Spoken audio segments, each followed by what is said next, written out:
오늘 우리가 함께 나눌 말씀은 마지막 장입니다. 출애굽기 40장의 34절에서 38절 말씀 본문 가지고 그분의 영광이 입주하는 날, 그분의 영광이 입주하는 날, 이런 제목으로 말씀 전하겠습니다. 출애굽기 40장까지 우리가 함께 읽어오는 가운데 1년 동안 설교 말씀 경청해 주셔서 감사드립니다. 우리는 한 해 동안 이 출애굽기 1장부터 마지막까지 차근차근 말씀들을 읽어왔는데요. 이스라엘이 이집트에서 노예 생활을 하며 부르짖는 이야기, 10가지의 재앙, 그리고 홍해가 갈라지는 이야기, 광야에서 메추라기와 만나를 내려주시고 또 시내산에 영광으로 임하시는 하나님, 그리고 금송아지를 숭배하며 하나님을 아프게 했던 이스라엘의 이야기까지, 그 수많은 이야기들을 관통을 해서 이 자리까지 왔습니다. 이 긴 여정 가운데 하나님의 마음은 뭘까요? 이 출애굽기 전체에 담겨 있는 하나님의 마음을 한 문장으로 요약을 한다면 하나님과 이스라엘 사이에 교제하기 원하신다. 하나님께서는 이스라엘과 깊은 사귐을 원하신다라고 요약을 할 수 있습니다.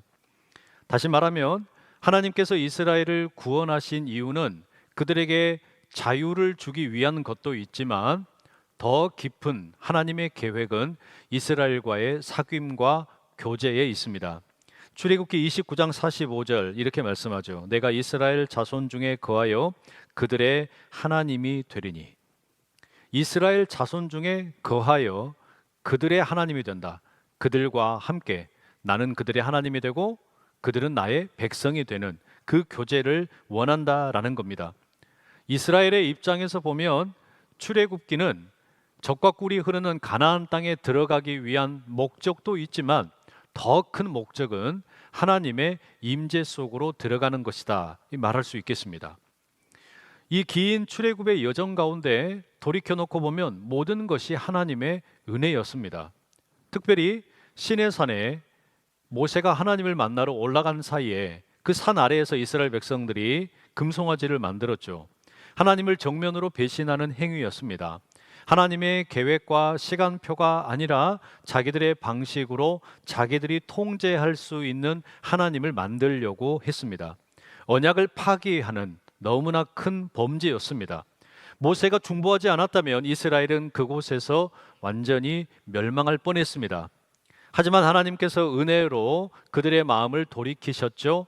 금송아지를 만드는 데 사용했던 모든 금과 은과 장신구들을 벗어 던지고 회개했습니다. 그리고 돌이켜서 온전한 순종으로 이스라엘이 응답을 합니다.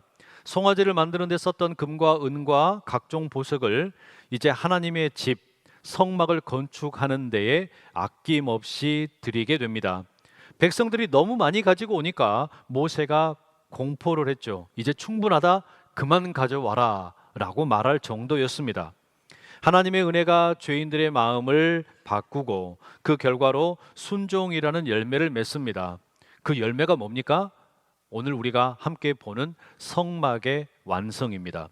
이렇게 보면 출애굽기 40장은 성막의 완성으로 끝이 나는데요. 1장에서 40장까지 전체 내용을 이제 우리가 두 가지의 질문으로 좀 요약을 해보려고 그래요. 첫 번째 질문은 뭐냐? 하나님께서 정말 우리와 함께 하실까? 하나님께서 정말로 우리와 함께 하실까? 이 질문은 이스라엘이 400년이 넘는 시간 동안 품었던 질문입니다. 야곱의 후손들이 이집트에 내려왔고 400년의 시간을 보내는 동안에 노예 생활하게 됐죠. 그때 그들이 가지고 있는 질문이 이거였어요. 하나님이 정말로 우리와 함께 하시는가? 이 질문은 그래서 단지 자신들의 인생의 불안함과 또 고통 때문에 생겨나는 것이 아니라 사실은 더 큰 정체성에 대한 질문이기도 했습니다. 출애굽기 1장에서 40장은 하나님께서 정말로 우리와 함께 하실까? 이 질문에 대해 하나님의 이름과 하나님의 영광으로 답을 합니다. 모세가 떨기나무 앞에서 하나님을 만났던 장면으로 돌아가 보시죠. 하나님께서 모세를 부르셨습니다. 모세야, 이집트에 내려가서 내 백성 이스라엘을 구원해라. 그때 모세가 하나님께 묻습니다. 하나님, 이스라엘 백성들이 누가 너를 보냈느냐? 너를 보낸 하나님의 이름이 뭐냐? 이렇게 묻거든 제가 뭐라고 답해야 합니까? 그때 하나님께서 자신의 이름을 이렇게 계시하셨죠. 나는 스스로 있는 자이니라. 스스로 있는 자가 나를 너희에게 보내셨다 하라. 하나님의 이름은 스스로 있는 자입니다. 스스로 있는 자, 이것은 하나님의 자존하시고 자립하시는 초월적인 본성을 드러내는 표현입니다.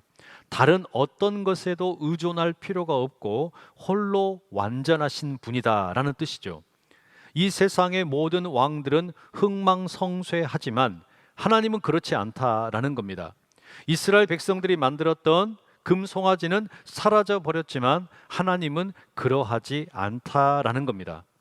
그리고 하나님께서는 스스로 있는 자라고 하는 이 초월적인 이름에다가 언약을 덧붙여 주십니다. 그게 뭐냐면 모세야 내가 너와 함께 할게, 이스라엘아 내가 너희들과 동행할게 라고 하는 언약입니다. 정리하면 이렇습니다. 하나님은 누구신가 라는 질문에 대해 나는 스스로 있는 자라고 답을 하시고, 하나님은 이스라엘에게 무엇을 행하실 것인가 라는 질문에 대해서는 나는 너희들과 동행을 하겠다 응답을 주신 겁니다.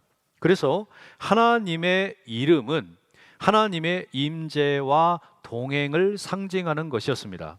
그런데 오늘 이제 결론에 이르는 40장의 34절에 이런 말씀이 있어요. 구름이 회막에 덮이고 여호와의 영광이 성막에 충만하매. 여러분, 이 구절은 꽤 놀라운 말씀입니다. 왜 그런가 하면 출애굽기 처음부터 39장까지 하나님이 임재를 하시는데 그때는 언제나 이스라엘과 조금 거리가 있었어요. 구름 기둥이나 불 기둥으로 멀리 떨어져 계시기도 했고 시내산의 정상에 하나님의 영광이 임하기도 했습니다. 그러나 멀리 떨어져 있는 겁니다. 특히 하나님의 영광이라고 할 때, 오늘 우리 찬양대가 영광이란 찬양 불렀잖아요. 이 영광이라는 말은 히브리 말로는 카보드라고 부릅니다. 무겁다라는 뜻이에요. 이 세상의 모든 피조물들은 가볍고 변덕스럽습니다. 반면에 하나님은 진중하고 장엄하고 초월적인 무게감을 갖는다. 이걸 가리켜 하나님의 영광이라고 부릅니다. 그 하나님의 영광이 어디에 계셨냐면 신의 산 위에 백성들로부터 떨어져 있거나 백성들이 있는 진지로부터 떨어져서 구름 기둥, 불 기둥으로 나타나셨다는 말이에요. 모세 외에는 아무도 신의 산 근처에 접근을 못했습니다. 백성들은 멀리 서서 우리가 두려우신 하나님의 영광을 봅니다. 벌벌 떨었습니다. 그런데 오늘 본문에 이르러서 40장 34절은 이렇게 선포하는 거예요. 구름이 회막에 덮이고 여호와의 영광이 성막에 충만하매. 무슨 말입니까? 시내산 정상에 멀리 떨어져 있던 하나님의 영광이 이사를 오신 겁니다. 어디로요? 이스라엘 백성들이 열심히 만들어 놓은 성막, 이스라엘 백성들이 거주하고 있는 한가운데 성막의 자리에 하나님의 영광이 이주하셨다라는 말입니다. 하나님께서 이제 더 이상 멀리 계시는 게 아니라 가까이에 이스라엘 백성들 바로 옆에 입주하신 날, 이게 출애굽기 40장 34절의 기록입니다. 여러분, 이게 어떤 걸까? 좀 예를 들어보면 이런 겁니다.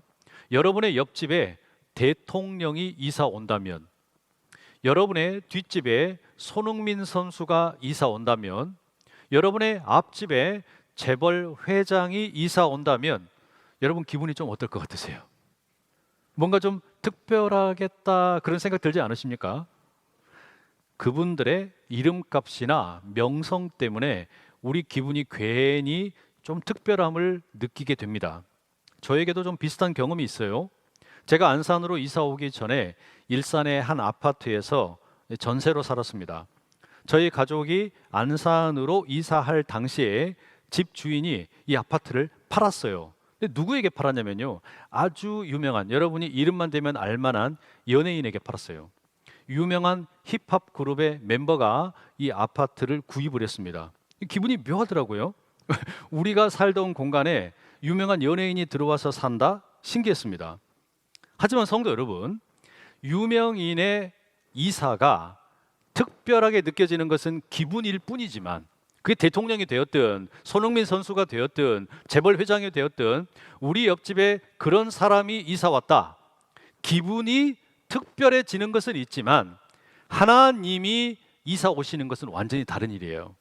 하나님이 우리 옆에 입주하신다라는 것은 기분만 새로워지는 게 아니라 우리의 존재가 새로워지는 일입니다. 나는 스스로 있는 자라 선언하신 하나님께서 이스라엘이 애써서 만든 성막에 입주하신다라는 거, 이건 단순한 입주가 아니라 하나님의 창조의 목적과 이 구원의 목적이 일시적으로 성취되는 순간입니다. 하나님이 피조물들과 교제하기 원하셔서 오신 것이기 때문이에요. 그리고 38절은 이 임재로 인해서 어떤 일이 일어나느냐 이렇게 기록합니다. 함께 읽어볼게요. 시작. 낮에는 여호와의 구름이 성막 위에 있고 밤에는 불이 그 구름 가운데 있음을 이스라엘의 온 족속이 그 모든 행진하는 길에서 그들의 눈으로 보았더라. 과거에는 모세 홀로 하나님을 대면하러 시내산에 올라가고 만났잖아요. 그러나 이제는 이스라엘이 머물고 있는 그 진 한가운데, 그 성막 가운데 하나님의 영광이 임재하셔서 이것을요 모든 이스라엘 사람들이 가까이에서 보게 되었다라는 겁니다. 이제는 예외 없이 모두가 하나님의 영광을 보게 되었고, 이 하나님의 영광의 구름이 이스라엘 백성들의 모든 여정과 삶의 순간순간 동행을 하면서 가야 할 길을 안내해 주었다라는 겁니다. 이로 인해서 이제 이스라엘은 다른 열방들과 완전히 구별되는 새로운 정체성을 갖게 되었어요. 뭡니까? 우리는 하나님의 백성이다. 우리는 하나님의 백성이라고 하는 완전히 새로운 정체성을 얻게 되었습니다. 너무 감격스럽죠? 하나님도 이사 오셨다. 우리는 하나님의 백성이 되었다. 와, 기쁘다. 이렇게 출애굽기는 끝나야 할 것 같습니다. 그런데 여기에 하나님이 이사 오셔서 더 분명해진 문제가 하나 있어요. 하나님이 이사 오심으로 인해서 훨씬 더 선명하게 드러나는 문제가 하나 있습니다. 그게 뭐냐? 34절 35절 제가 다시 읽어드릴게요. 구름이 회막에 덮이고 여호와의 영광이 성막에 충만하매 모세가 회막에 들어갈 수 없었으니 이는 구름이 회막 위에 덮이고 여호와의 영광이 성막에 충만함이었으며. 여러분, 이 구절 자세히 안 보면 평범해 보입니다. 그런데 이 구절 속에 아주 중요한 질문이 있어요. 하나님이 이사 오셨습니다. 하나님의 임재가 함께 하는데 그렇다면 우리가 그분에게 가까이 갈 수 있느냐 이거예요. 하나님이 우리 옆집에 이사 오셨는데 우리가 그 하나님께 가까이 다가갈 수 있느냐? 어떻게 교제하느냐? 이 질문이 생기게 되는 겁니다. 왜 이런 질문이 생기냐면 35절에 보니까 모세가 성막에 들어가지를 못했대요. 모세가 성막에 들어가지 못했다. 이게 충격적인 겁니다. 왜냐하면 모세는 이전에 구름 속에서 하나님을 이미 만났고 시내산에 올라가서 하나님을 대면하고 얼굴로 하나님을 만났던 인물이잖아요. 그런데 이제 성막이 완성이 되고 하나님이 이사하셨는데 그 이사하신 하나님의 집에 모세가 못 들어가는 거예요. 왜 못 들어갑니까? 하나님이 너무 거룩하셔서 그렇습니다. 여러분, 여러분의 옆집에 대통령이 이사 왔어요. 우리랑 함께 삽니다. 그럼 여러분 대통령 집에 아무 때나 막 들어갈 수 있어요? 못 들어가죠. 대통령이 이사 왔지만 우리 옆에 살고 있지만 경호원들이 둘러싸고 있기 때문에 그냥 들어갈 수가 없어요. 교제할 수가 없다는 이야기입니다. 우리 안에 함께 살고 있지만 입주는 하셨지만 교제를 할 수가 없는 거예요. 이게 여러분 지금 성막 가운데 하나님이 입주하셨지만 이스라엘이 다가갈 수 없는 것과 똑같은 일입니다. 다시 말하면 성막이 완성되었다라고 해서 온전한 회복이 이루어진 것은 아닙니다. 이스라엘이 금송아지를 만들어서 범죄를 했고 회개를 했습니다. 여호와께서 명령하신 대로 순종을 했고 성막을 지었습니다. 그 성막에 하나님의 집에 하나님이 이사 오셨습니다. 그러나 근본적인 문제가 더 분명하게 남아있다는 이야기예요. 그게 뭐냐? 하나님의 거룩과 인간의 죄악이 함께 할 수 없다는 거예요. 거룩하신 하나님과 죄인이 함께할 수 없다라는 거.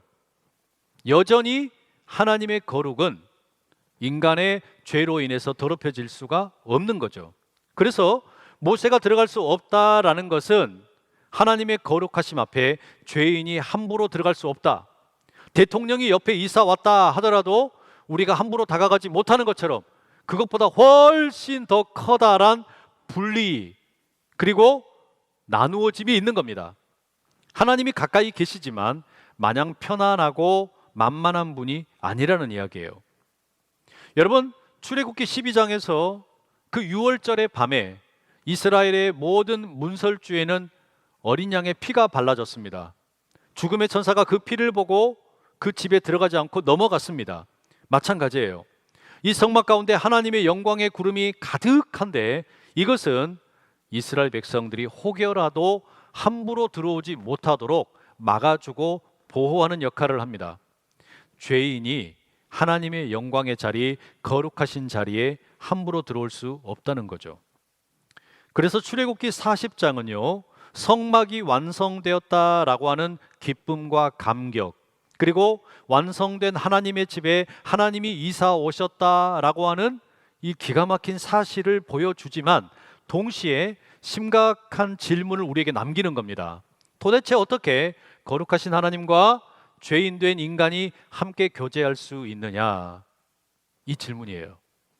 이 질문에 답을 하기 위해서 성경은 출애굽기 40장이 끝나자마자 레위기 1장의 문을 이렇게 엽니다. 여호와께서 회막에서 모세를 부르시고 그에게 말씀하여 이르시되.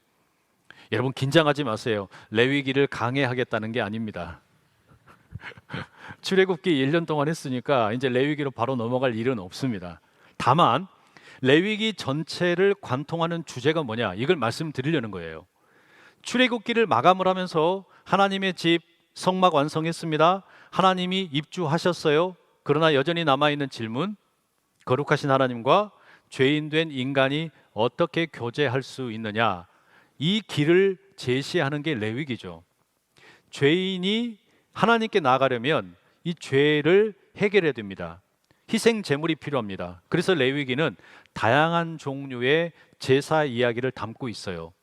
거룩하신 하나님과 죄인 된 인간이 어떻게 만나야 하느냐, 여기에 대한 설명인 거죠. 문제는 우리가 레위기를 전체 살펴보지 않았지만 만약에 우리가 죄를 가지고 있으면 이 죄를 해결해야 되고 그래야 하나님께 나아갈 수 있는데 이와 같은 방식은 부분적일 수밖에 없고 반복적일 수밖에 없겠죠. 완벽한 해결책이 될 수가 없어요. 그래서 하나님의 집에 하나님께서 입주하셨지만 죄인 된 인간이 하나님께 나아갈 수 있는 길은 여전히 제한적입니다. 레위기의 제사는 계속 반복해서 드려야 하는데 이게 죄를 짓는 이상 계속해서 드려야 되는 이 제사가 아무래도 걸림돌이 되는 거예요. 결국에 하나님께서 다른 길을 택하십니다. 그게 예수 그리스도예요. 예수 그리스도는 십자가를 통해 한 번으로 영원한 길을 만들어 내셨습니다. 그래서 요한복음 1장에 제가 자주 인용했던 14절 말씀을 보면 출애굽기 40장과 아주 깊게 연결이 되어 있습니다. 함께 읽어보실게요. 시작. 말씀이 육신이 되어 우리 가운데 거하심에 우리가 그의 영광을 보니 아버지의 독생자의 영광이요 은혜와 진리가 충만하더라. 여기서 우리 가운데 거하심에, 이 구절은 헬라어로 보면 장막을 친다, 텐트를 친다는 의미입니다. 출애굽기 40장에 하나님의 집 성막을 완성하는 것과 비슷한 이미지예요. 그 성막 가운데 하나님이 임재하신 것처럼 출애굽기에서는 하나님의 영광이 성막에 임하였다면 요한복음에서는 하나님의 영광이 이 피부와 뼈를 가지고 있는 인간의 몸을 입고 오신 겁니다. 인간의 몸이라고 하는 천막을 입고 오신 거예요. 그래서 요한복음의 예수님은 사실상 출애굽기에 성막을 완성하시는 분입니다. 이스라엘 백성이 성막을 통해서 하나님의 영광을 보아보았다면 요한복음은 예수 그리스도의 얼굴을 통해 하나님의 영광을 보게 된다 가르치는 겁니다. 다시 묻습니다. 어떻게 거룩하신 하나님과 죄인 된 우리가 함께 살 수 있는가? 우리 스스로의 힘이나 방법으로는 불가능합니다. 그래서 하나님께서는 아들 예수 그리스도를 이 땅에 보내셨고, 예수님께서는 그 백성들과 함께 동거하시며 동행하셨어요.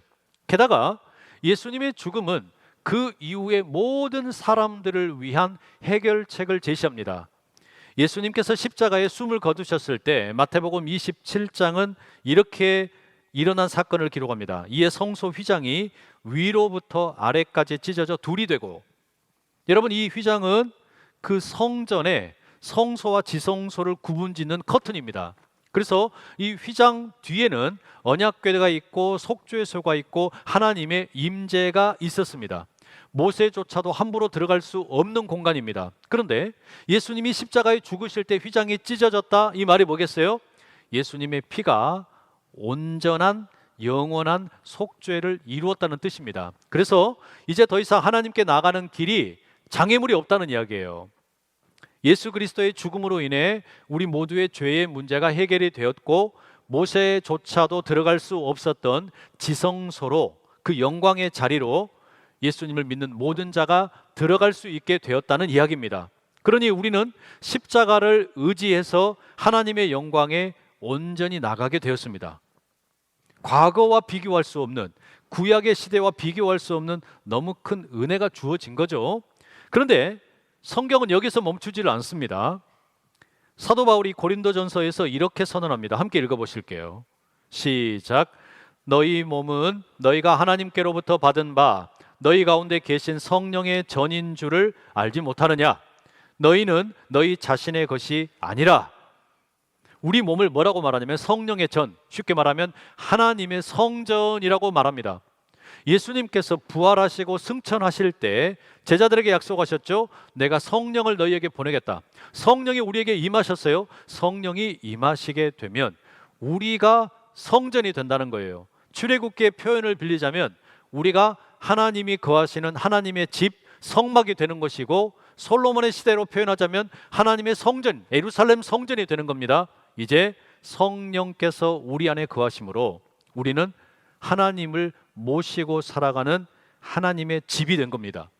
그러니까 더 이상 하나님의 집은 이제 성막도 아니고 성전과 같은 이 건물도 아니고 저와 여러분, 우리가 하나님의 집으로 변모한 줄로 믿습니다. 그럼 여러분, 다시 묻겠습니다. 어떻게 거룩하신 하나님과 죄인 된 우리가 함께 살 수 있느냐? 하나님의 영광의 구름이 출애굽기에서는 성막에 머물렀고 또 떠날 때도 있어요. 그리고 예수님의 경우에는 육체가, 말씀이 육신이 되셔서 백성들과 함께 거하셨어요. 하지만 예수님이 승천하신 이후에 성령께서는 이제 모든 사람 가운데 임하셔서 하나님의 임하실 성소로 삼으셨습니다. 그러니 우리 모두가 살아있는 성막이요, 살아있는 성전이요, 하나님의 영광이 거하시는 장소가 된 줄로 믿습니다. 옆에 있는 분을 한번 바라보십시오. 옆에 있는 분은 신을 모시고 있는 분입니다. 그냥 보통 인물이 아니에요. 여러분의 옆에 있는 분은 신을 모시고 있는 분입니다. 여러분, 무당들도 자기가 모시는 잡신을 얼마나 귀하게 여깁니까? 우리 안에 성령께서 함께 하시고 우리가 하나님을 모시고 있어요. 그런데 얼마나 귀한 존재가 되겠습니까? 우리 모두는 하나님과 영원히 연합된 존재인 줄로 믿습니다.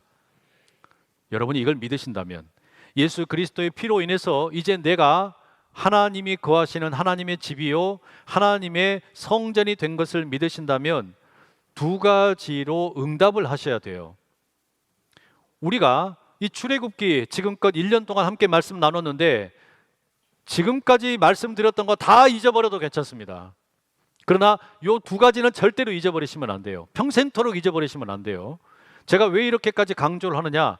오늘이 마지막 시간이기 때문에, 오늘이 책거리를 해야 되기 때문에 이 결론을 분명하게 내려야 됩니다. 그러니까 여러분, 이거 절대 잊어버리시면 안 됩니다. 첫째, 하나님과의 교제입니다. 하나님께서 이스라엘을 구원하신 것도 교제하기 원하신 목적이 있으셨고, 우리가 하나님의 성전이 되는 것도 마찬가지예요. 이제 우리는 더 이상 죄책감이나 두려움 때문에 하나님 앞에 나가는 것을 겁낼 필요가 없습니다. 모세가 심지어 들어가지 못했던 그 영광의 자리까지, 지성소의 자리까지 우리는 들어갈 수 있게 된다는 말이에요. 언제든지 원하는 대로 우리는 머물 수가 있습니다. 그래서 우리가 드려야 될 첫 번째 응답이 뭐냐? 내가 성령의 전이 되고 하나님의 집이 된다면 첫 번째로 해야 될 일은, 우리 평생의 첫 번째로 해야 될 일은 예배입니다. 그분의 은혜 안에서 안식을 누리고 그분의 영광을 맛보고 그분과의 친밀함을 추구하는 일이에요. 오늘 이 예배를 드리는 자리 역시 광야의 성막처럼, 솔로몬의 성전처럼 하나님의 영광이 임하는 자리인 줄로 믿습니다. 그래서 여러분 모두가 날마다 예배를 통해 천국 잔치를 경험하실 수 있기를 축복합니다. 예배를 드리는 감격이 평생토록 샘솟는 기쁨이 되어야 된다는 이야기예요. 이 예배의 응답, 여러분 모두의 평생의 기쁨 되실 수 있기를 축복합니다. 두 번째, 내가 성령의 전이 되고 하나님의 성전이 되었을 때 우리가 해야 될 두 번째 일이 있습니다. 그건 뭐냐? 사명을 감당하는 겁니다. 여러분, 이스라엘이 진을 치고 있는 그 진의 한가운데 하나님의 성막이 있어요. 하나님의 텐트가 있는 겁니다. 이 하나님의 성막, 그 목적이 뭘까요? 하나님의 영광을 드러내는 겁니다. 하나님의 임재를 보여주는 겁니다. 마찬가지예요. 우리 역시 성령의 전이고 하나님의 집이기 때문에 우리는 하나님의 영광을 세상에 드러낼 사명이 주어졌습니다. 연말이 되면 각종 시상식이 많죠. 연예 대상도 있고 이런저런 시상식들이 있는데, 그러면 아무개 대상 이렇게 받으면 앞에 나와가지고 수상 소감을 발표합니다. 그럴 때 보통 교회 다니는 분들이 하나님께 영광을 돌립니다 이렇게 하잖아요. 그런데 여러분, 우리가 하나님의 영광을 드러내는 것은 개인의 성공이 아니에요. 좋은 대학 들어가고 좋은 직장을 얻고 돈을 많이 벌고 출세하고 명예를 얻는 거, 이걸로 여러분 우리는 하나님의 영광을 드러내는 게 아니에요. 성경이 가르쳐주는, 우리가 하나님의 전으로서 성령을 모시고 살아가는 가운데 하나님의 영광을 드러내는 명확한 방법이 있습니다. 요한복음 13장 35절 함께 읽어보겠습니다. 시작. 너희가 서로 사랑하면 이로써 모든 사람이 너희가 내 제자인 줄 알리라. 너희가 서로 사랑하면 세상 모든 사람들이 너희가 내 제자인 걸 알게 될 것이다. 여러분, 이게 우리에게 주어진 사명이에요. 우리가 서로 사랑하는 거, 우리가 서로 사랑하게 되면 세상이 하나님의 영광을 보게 될 거라는 이야기입니다. 아멘도 안 하시네요. 다시 묻겠습니다. 다시 말씀드릴게요. 우리가 원수를 사랑하는 것까지는 제가 말씀 안 드릴게요. 그거 피차간이 너무 어렵잖아요.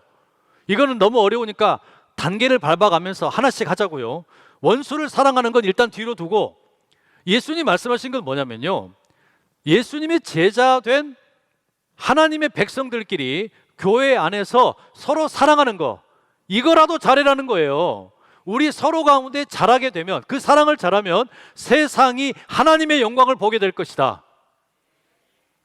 아멘이 이렇게 되면 안 돼요. 오늘이 마지막 시간이에요. 출애굽기 결론이기 때문에 여러분은 오늘은 아멘을 좀 크게 해주셔야 됩니다. 첫 번째가 아까 예배를 드리는 거라고 말씀드렸죠. 두 번째가 하나님의 영광을 드러내는데 어떻게 드러낸다고요? 서로 사랑해. 서로 사랑. 그러니까 여러분, 밖에서는 우리가 원수를 좀 미워할 수 있어요. 예수님도 그거는 이해하실 거예요. 일단은 그거는 내버려 두고, 그거 너무 어려우니까 쉬운 거부터 하자. 그게 뭐냐? 교회 안에 있는 우리들끼리라도 뭐 하자고요? 서로 사랑하자. 서로 사랑하자.